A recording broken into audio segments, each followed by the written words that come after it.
Hi అండి, ఈరోజు మనం క్రిస్పీగా కరకరలాడే బెల్లం గవ్వలు ఎలా చేయాలో చూద్దాం. ముందుగా ఒక బౌల్ తీసుకొని 2 కప్పులు మైదా వేసుకోవాలి. అలాగే హాఫ్ కప్ వచ్చి బొంబాయి రవ్వ, అలాగే 3.5 టేబుల్ స్పూన్ల నెయ్యి కూడా వేసుకోవాలి. చాలామంది డాల్డా వేసుకుంటారు. డాల్డా మంచిది కాదు కాబట్టి నెయ్యి లేకపోతే ఆయిల్ అన్నా వేసుకోవచ్చు. తర్వాత కొంచెం లైట్గా సాల్ట్ వేసుకోవాలి. ఇలాగా ముద్ద కింద అవ్వాలండి మనం మిక్స్ చేసుకున్న తర్వాత. ఇప్పుడు కొంచెంగా వాటర్ వేసుకొని మనం మిక్స్ చేసుకోవాలి. ఇలా చపాతీ పిండిలాగా మనం కలుపుకొని ఒక 2-3 నిమిషాల పాటు బాగా మనం మెదుపుకోవాలండి. ఇప్పుడు మనకి సంక్రాంతి అయ్యి దగ్గరికి వస్తున్నాయి కదండి. సంక్రాంతికి చేసుకునే వెరైటీల్లో గవ్వలు కూడా ఒక వెరైటీగా చేసుకోవచ్చు.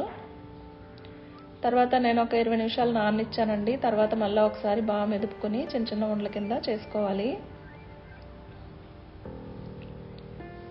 చేసుకుని గవ్వల చెక్కకి ఆయిల్ అప్లై చేసుకోవాలండి ముందు. ఈ గవ్వల చెక్క లేకపోతే కనుక మనం డీప్ ఫ్రైకి తీసుకునే స్ట్రైనర్ ఉంటుంది కదా, అది తిప్పి కూడా చేసుకోవచ్చు. ఇలా గవ్వల చెక్క అయితే ఈజీగా వచ్చేస్తుంది మనకి. నేను అన్నీ ఇలా రెడీ చేసుకున్నాను. ఇప్పుడు డీప్ ఫ్రైకి సరిపడా ఆయిల్ మనం ఒక కడాయి పెట్టుకుని ఆయిల్ హీట్ అయిన తర్వాత ఒక మీడియం ఫ్లేమ్లో పెట్టి కొంచెంగా గవ్వలు వేసుకుంటూ మనం ఫ్రై చేసుకోవాలి. ఇది గవ్వలన్నీ వేసిన తర్వాత మనం 1 నిమిషం పాటు కలుపుకూడదండి. తర్వాత కొంచెంగా కలుపుకుంటూ మనం ఫ్రై చేసుకోవాలి.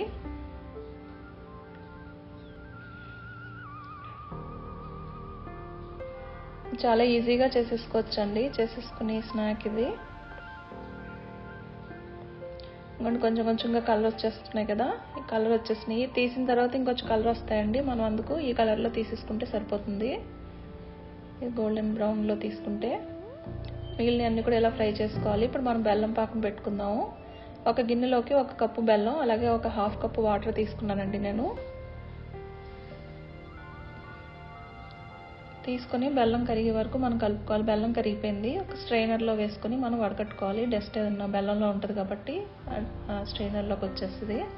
తర్వాత ఇంకొంచెం ఖాళీగా ఉండి గిన్నెలోకి మార్చుకొని మనం మీడియం ఫ్లేమ్లో పెట్టుకుని బెల్లం పాకం రానివ్వాలి. ఒక ప్లేట్లోకి వాటర్ తీసుకుని మనం చెక్ చేసుకుంటూ ఉండాలండి. ఇలా కొంచెం గట్టిపడాలి. ఇంకా కొంచెం ఒక 20 సెకండ్లు వస్తే సరిపోతుంది.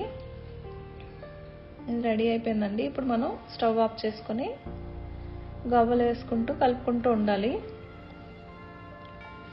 గవ్వలకి పాకం పట్టేలాగా మనం కలుపుకుంటూ ఉండాలి. దీంట్లో మీకు నచ్చితే ఇలాచీ పౌడర్ కూడా వేసుకోవచ్చండి. నేను వేయలేదు. మీరు దించే ముందు వేసుకుంటే సరిపోతుంది. ఇలా మనం మిక్స్ చేసుకుంటూ ఉంటే కొంతసేపటికి బెల్లం కూడా మనకి గట్టిపడిపోతుందండి. ఈ టేస్ట్ చాలా బాగుంటుంది. మీరు కూడా ట్రై చేయండి.